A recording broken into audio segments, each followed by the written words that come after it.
Qu'est-ce qui fait que donc tu es formé à l'hypnose ericksonienne, mais que tu as une préférence, on va dire, pour l'hypnose régressive? Qu'est-ce que tu as constaté? Parce que tu as quand même eu plus de 2500 personnes, et j'en suis témoin, énormément de gens qui viennent te voir.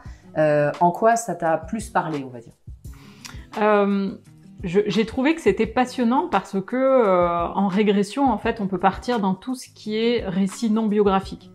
Donc c'est quoi un récit non biographique? Oui, un récit non biographique, ça va être par exemple le récit des ancêtres du consultant. On peut aller dans tout ce qui est mémoire transgénérationnelle. Si le consultant, bien sûr, vient avec cette ouverture d'esprit, c'est-à-dire que si pour lui, dans sa conception de la vie, il est porteur potentiellement d'une mémoire qu'aurait pu vivre son grand-père, sa grand-mère, et qu'il a envie d'aller explorer ces mémoires-là, alors ça va se faire. Dans les récits non biographiques, il y a aussi tout ce qui est vie passée, donc l'antériorité, tout ce qui est de l'ordre du karma. Encore une fois, si ça fait partie des croyances en fait du consultant, il faut qu'il ait cette ouverture d'esprit. Soit c'est lui qui va me le proposer, qui va me dire voilà, je viens vers vous parce que vous travaillez avec le karma et que vous permettez d'aller par exemple dans les archives akashiques, dans mes mémoires en lien avec mon âme. Et là, automatiquement, ça va se faire. Ou alors, si je sens que la personne a cette ouverture d'esprit, qu'elle n'ose pas forcément y aller, je vais pouvoir lui proposer. Ça peut être aussi un travail qu'on va faire ensemble. Donc, on a les mémoires transgénérationnelles, les vies passées, et puis il y a aussi les vies symboliques. C'est-à-dire qu'à travers un récit que la personne va nous raconter dans un état d'hypnose, elle va revoir l'histoire, en fait, qu'elle se raconte.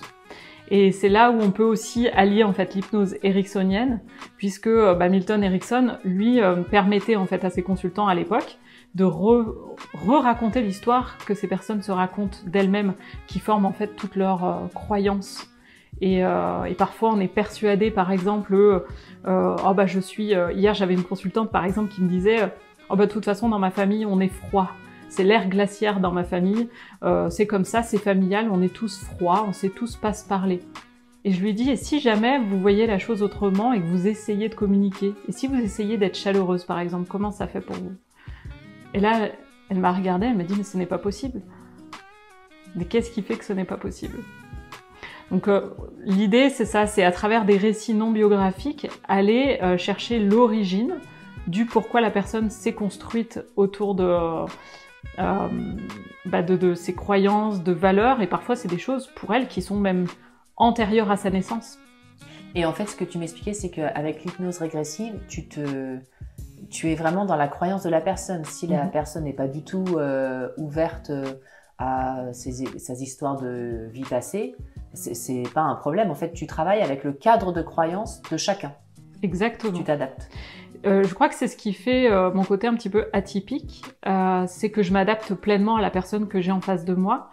Je connais beaucoup de praticiens en hypnose régressive qui ont tendance à imposer leurs croyances en disant voilà, c'est comme ça.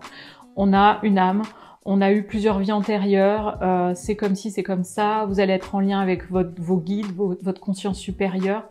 Et en fait, la personne en face ne se retrouve pas forcément, va dire oui, ok, par politesse, mais dès lors où il faut aller voyager après, en hypnose, ça ne se fait pas. Et il y a des résistances. Et là, ces praticiens vont dire, il y a du mental, la personne n'était pas hypnotisable. Et donc, du coup, va en plus donner la croyance à la personne en face qu'elle n'est pas hypnotisable.